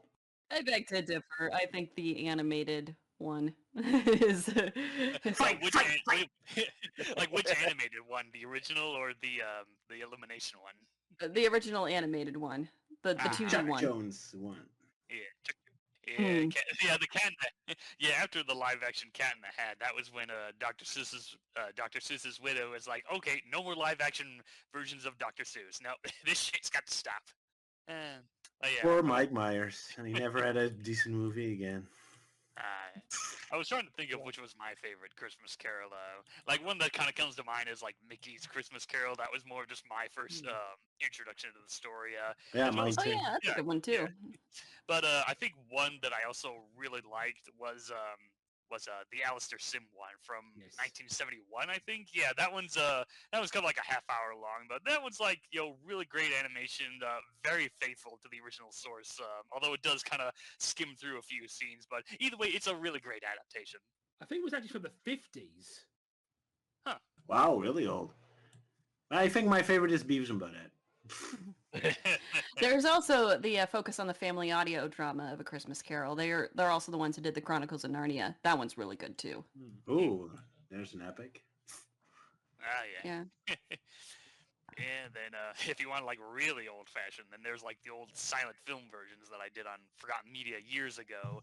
Mostly the 1901 version and 1910, and long story short, 1910 version is the better silent film adaptation version. All right. Okay. I'm not too much into silent films, except for Buster Keaton movies. They're awesome. Alrighty. Merry Christmas to all, and I wish you all a Merry I screwed it up. And that's perfect. And a happy, merry, whatever New Year. See you next year. Hopefully Don't it'll be forget to watch recycled. the Queen speech. I mean, King speech. Yes. Elise, you want to say any Christmas sermon to our audience? Not a Christmas sermon, but is that a dig at me being Christian? Nah. Well, hey, I'm Christian too, if that makes you feel better. Oh my gosh, thank you! Yeah, that does. Okay, thank you. Just to clarify with people, I'm Christian, but I'm more casual Christian. You know, I'm not like the crazy, super hardcore ones going around. Yeah, we burning noticed. Harry We Potter books and all noticed. that. Yeah. A lot more cursing and whatnot. Yeah, it's the same thing about me as well. Well, I've seen some Christian YouTubers as well, and they drop some swear words in there.